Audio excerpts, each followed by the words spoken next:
Welcome, guys. Today we'll be talking about pips. What is pips? What are pips? Now, the change in a currency value relative to another is measured in pip, which is very small percentage of a unit currency value. To take advantage of this moment change in value, you need to trade large amounts of a particular currency in order to see any significant profit or loss. Let's assume you will be using a 100 units, that is standard lot size.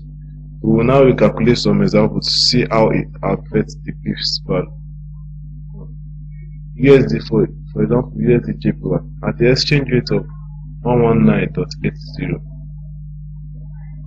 The pips calculation will be the amount of decimal points, the amount of numbers after this decimal point, which are 2. So you can see that it's 0.01. That is 0.01. 0.01 divided by the exchange rate. That's 119.80. When you now get it, you now say times the units. Is it 100,000? Is it 10,000? Is it 1,000 or 100 units? Depending on the lot size you want to use, then you get the amount of pips. Now, for instance, let's do the calculation of this. Let me open my calculator. Okay. So let's say 0.0. So 0.01, yes, divided by 119.80, give you 8.34 times 100,000.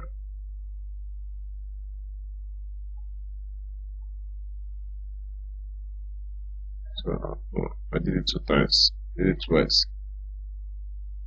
Okay, this is the first one I can see. I did it twice. That guy is giving me 800,000. I did it twice. What I'm supposed to get is $8.34, and that's it. That is up here. Let me do it again for you. I can understand.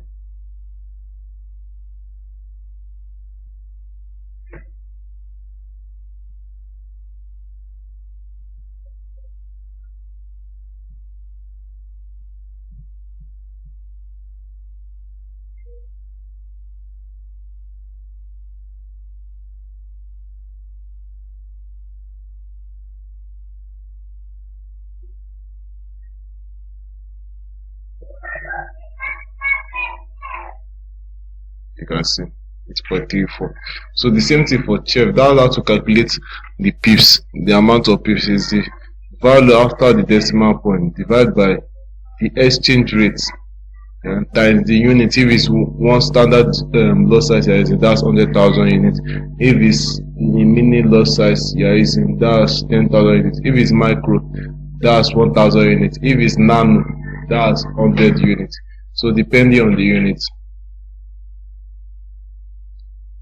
So now, USD dollar is not quoted first. The formula is slightly different. That for the previous one, USD dollar is the base. USD dollar is the base. For this now, USD dollar is the quote. Let me go back to the previous one. Sorry. Okay. You can see that for these two the currency pairs now, the USD dollar are the base currency. So the formula is slightly different to this. This is USD dollar as the quote currency. You can see the formula. So the formula is the same thing, decimal point, then divided by the initial times 100,000. But the difference is that when you get the answer, you will not times it again with the exchange rate.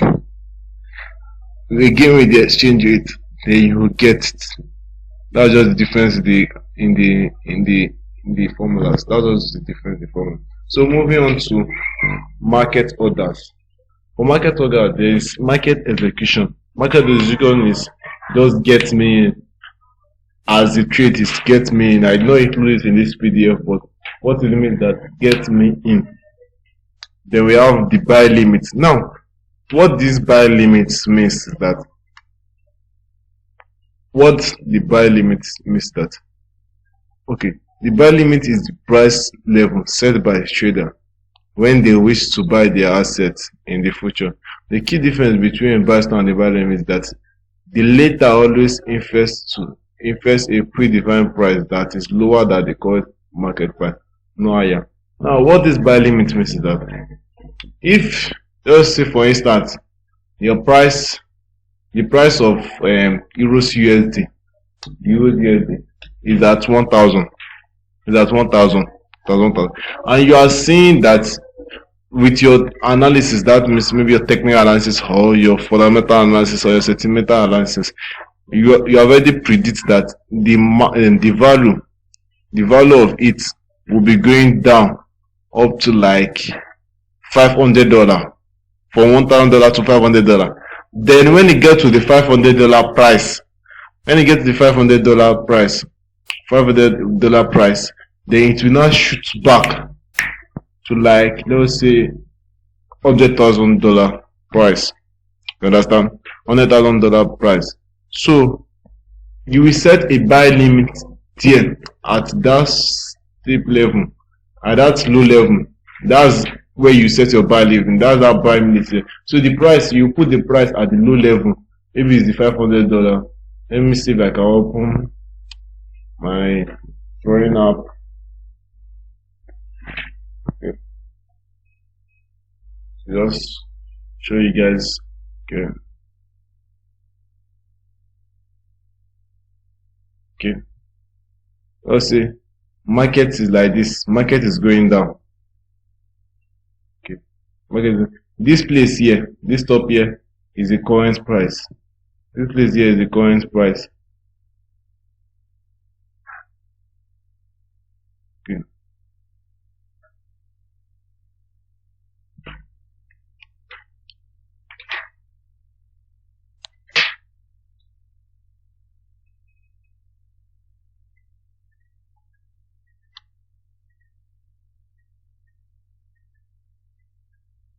That's the current price of the market, and you are saying that the market will go down to this price level,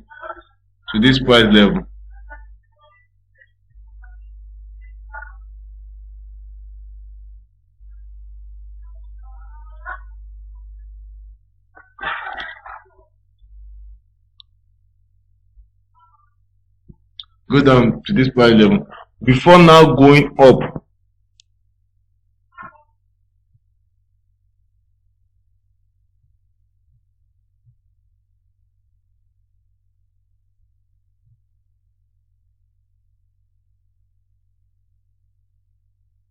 Before now going up to this level.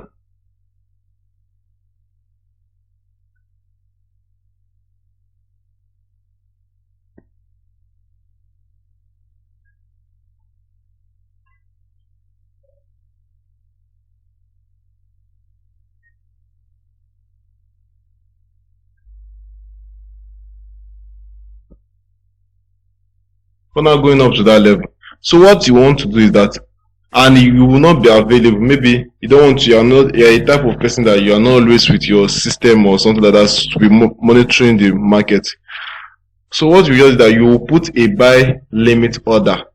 What the order will do is that you will set a price at the lower price of the current price, where the market will first get to. So when you have set this price, immediately the market gets to this price, it may take sometimes hours and sometimes even minutes. It depends on the time frame you use to set the market order. So when it gets to this price now, as long as the market gets to this price, it will open a buy position for you. It will open a buy position for you, and you will set your take profit and your stop loss. Still love it on your stop loss. Your stop loss may be somewhere around there. But to still treat more about stop loss in the risk management class, a stop loss may be something around this area, so that in case the price did not go in this way, when it gets to here, when to this stop loss area, it will close for you. It will close the position for you, so as not to inquire loss. It will close the position for you.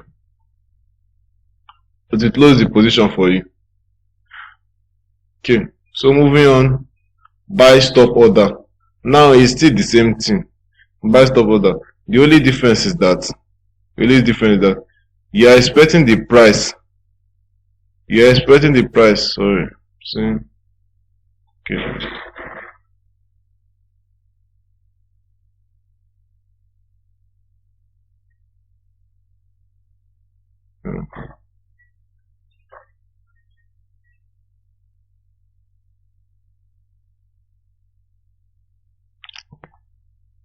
I want to clear. Okay. Okay. You're expecting the prices as a current price here, and you're expecting it to go.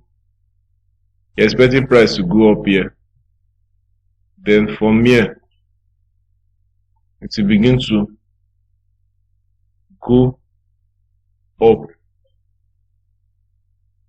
It will begin to go up more and more. So you put a buy stop at this area. A buy stop will be at this area here. It will be at this area here. It will be at this area here. So when price gets here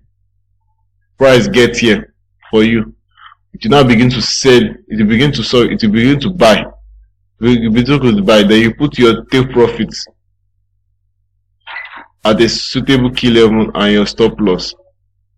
You put your take profit at a suitable key level and your stop loss, so that not to acquire losses. You understand? You put your key, but this is the current price. So this market order, what the benefit of this market orders is that in case you are not around, like you are not really with your phone to check your trade, you can just set it down. So it will just take you into the market by itself. You understand? So moving on to sell stop order and limit sell. Sell stop order and limit sell. They are just the same thing. They are always the same. They are just the opposite of buy stop. Now, for this one now, if you want to do a sell for the sell now, it will be down. You know that sell is down means you are allowing it to go bullish. Sell is a downtrend movement. Now let's see the current price is here. And you see that when it gets to this area here, the market will begin to go down with a fast momentum. So what you just do that, you just put your sell stop around this area. Then market will just sell down. Then you put your take profit and your stop profit. And if it's for sell limit also, you are noticing that the market, let me just clear this. Okay. If it's for sell limit rather, market is at this current level, and you notice that it will first of all go up. So this is that it will go up.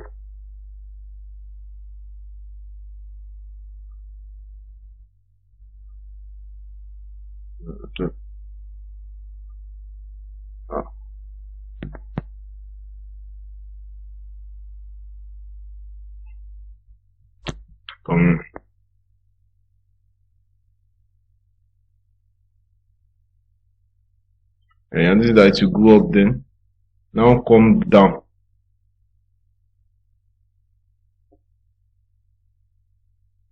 So what you just do is that you set a sell limit at this area here. At this area here, you put a sell limit in this top area here. So as long as the price at this current price gets this level of your sell limit, it will open a sell position for it. So it will begin to sell. And the more as it goes in your direction, you'll be making profits. You'll be making profit. As long as it goes to your direction, it will be making profits. So that's just the meaning of sell stop and a limit sell order. Now moving on to buy stop limit. Now, buy stop limits are being used mostly in market swings. When there's a swing in market, I'll just briefly explain that for you as a basic in a basic layman knowledge, because we'll still be talking about swing later on in the class. Let's say there's a swing in the market is like this.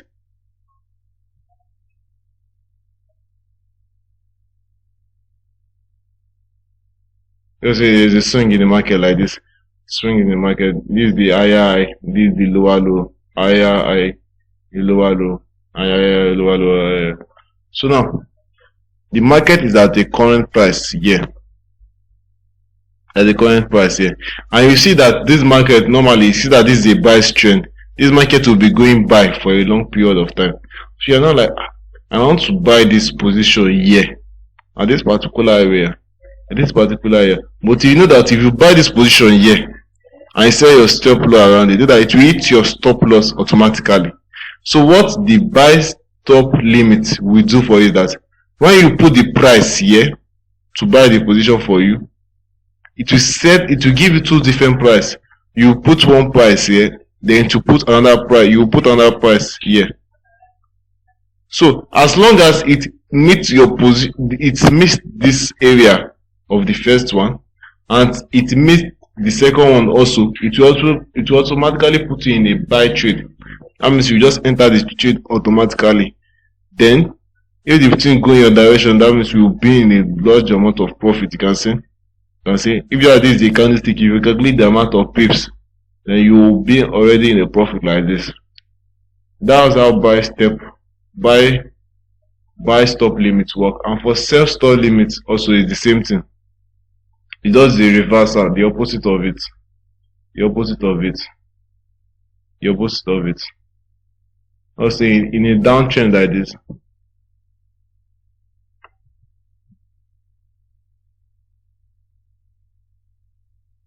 In a downtrend like this, and you want to enter the trade from here. But you know that it will still come down to touch a level, a key level here. A key level here. So what you just do is that you set a price for here. You set a buy stop for here and a buy limit for here. Then it will just put you, when it touch the two of them, it will put you in a buy position. So a sell stop limit, it will put you in sell position.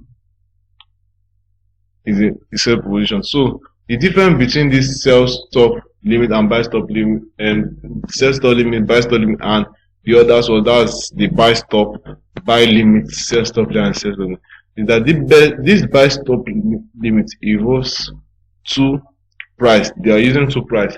One is at the high level and the other one is at the low level. So when it touches the two of them, it will automatically put in the trade, maybe a buy trade or a sell trade, depending on the one you put. So thank you guys for joining today's class. I hope to see you next week, guys. I hope to see you in the next week class, guys. Thank you very much for joining today's class.